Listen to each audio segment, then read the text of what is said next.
e digo-lhe que, efetivamente, é diferente ser professor universitário e ser ministro. Às vezes existem assim umas incompatibilidades em termos de discurso, porque eu recordo umas declarações suas em outubro de 2013 que dizia que as multinacionais e as empresas com alguma dimensão preocupam-se muito com a imprevisibilidade fiscal e que pensava que era positivo para a atração de investimento dar um sinal da baixa da carga fiscal. No último mês deu uma entrevista à TSF em que já dizia que não são os níveis de fiscalidade que influenciam as decisões dos grupos internacionais. Sr. Ministro, nós sabemos que, obviamente, que a fiscalidade não é o único fator de competitividade de um país, mas deve concordar comigo que é um fator importante hoje em dia de competitividade, paralelamente com outros fatores, nomeadamente a questões ligadas ao mundo do trabalho. E por isso, a primeira pergunta que eu lhe queria fazer, Sr. Ministro, era se, na sua opinião, estes sinais que foram dados por este Governo de regredir todo um conjunto de transformações que foram feitas na nossa sociedade e na nossa economia, rasgarmos um compromisso que existia entre os dois maiores partidos, entre três partidos, dois dos quais maiores partidos do nosso país, relativamente à baixa de IRC, que estava previamente estipulado, se não é um mau sinal que damos aos investidores. Porque, efetivamente, eu penso que a previsibilidade fiscal, a confiabilidade, a credibilidade das políticas económicas não deixam de ser um fator extremamente relevante e importante para a atratividade do país como destino de investimento e de investimento estrangeiro, que nós sabemos, Sr. Ministro, que é fundamental para potenciar o nosso crescimento económico. Mas queria lhe fazer ainda outra pergunta, ou mais duas ou três perguntas. A segunda pergunta que eu lhe queria fazer era relativamente à estratégia. O Governo anterior tinha uma estratégia muito clara relativamente à forma como iria fazer o turnaround da nossa economia. Ou seja, a aposta era nas exportações como fator de alavancagem da nossa economia, ou seja, aumentar as exportações, substituir importações, paralelamente modernizar algumas restrições que existia em termos de legislação, ou seja, isso permitiu o quê? Quais foram os resultados obtidos? Foi que o peso das exportações do PIB em 2010 eram 31%, em 2015 passaram a ser 43%.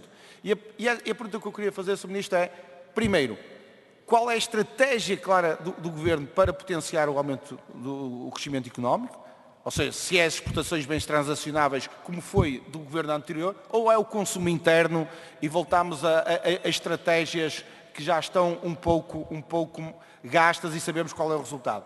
E, paralelamente, sabermos qual é o seu objetivo em termos de peso das exportações do PIB daqui a 4 anos. Supondo que o Sr. Ministro daqui a 4 anos é Ministro da Economia, ficará satisfeito com a sua atividade como Ministro da Economia se daqui a 4 anos qual for o peso das exportações no produto interno bruto. Portanto, qual é a estratégia do Governo para alavancar o crescimento económico? Mais uma questão relativamente aos combustíveis. O Sr. Ministro também referiu que os combustíveis não iam ter repercussões na competitividade das empresas.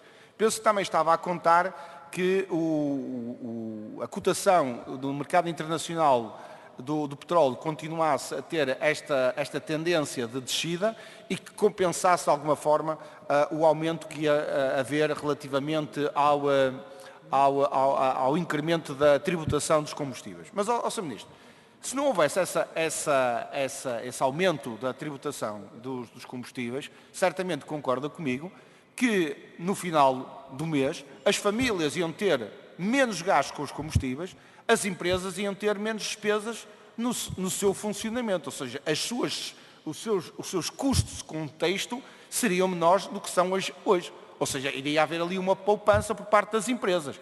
E nós sabemos que em muitas empresas o custo dos combustíveis é um custo extremamente relevante.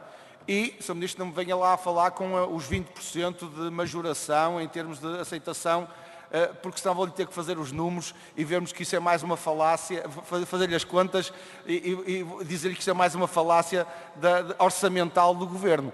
Claramente o que existe aqui é uma penalização em termos de custos de contexto por parte do Governo relativamente ao aumento dos combustíveis. Porque, efetivamente, este Governo tenta vender uma ideia interessante, e que certamente o Sr. Ministro, enquanto professor de Economia, também não deve concordar muito, que é que os impostos indiretos não têm qualquer influência na atividade económica. Nós sabemos que os impostos indiretos têm uma influência na atividade económica, ou seja, não deixam de ser impostos. Eu vou terminar com uma pergunta ao Sr. Ministro, clara e direta relativamente aos impostos indiretos. Sr. Ministro, vamos supor que daqui a 2 ou 3 meses somos confrontados com um aumento da taxa do IVA. Na sua opinião, esse aumento dessa taxa do IVA para a economia é neutral ou não é neutral? Esteja calado que depois vai ver, se calhar vai engolir o que está a dizer. Senhor Ministro, esse aumento da taxa do IVA, na sua opinião, será saudável ou não para a economia? Terá influência no nosso crescimento económico ou não? É que, pelos vistos na teoria económica deste Governo, os impostos indiretos não são impostos. Ou seja, não têm qualquer efeito ao nível da atividade económica. E nós não sabemos que isso acontece propriamente assim. E, portanto, gostaria de saber essa sua opinião sobre esse eventual aumento de um maior incremento da tributação em termos de impostos indiretos. Obrigado, Sr. Ministro. Muito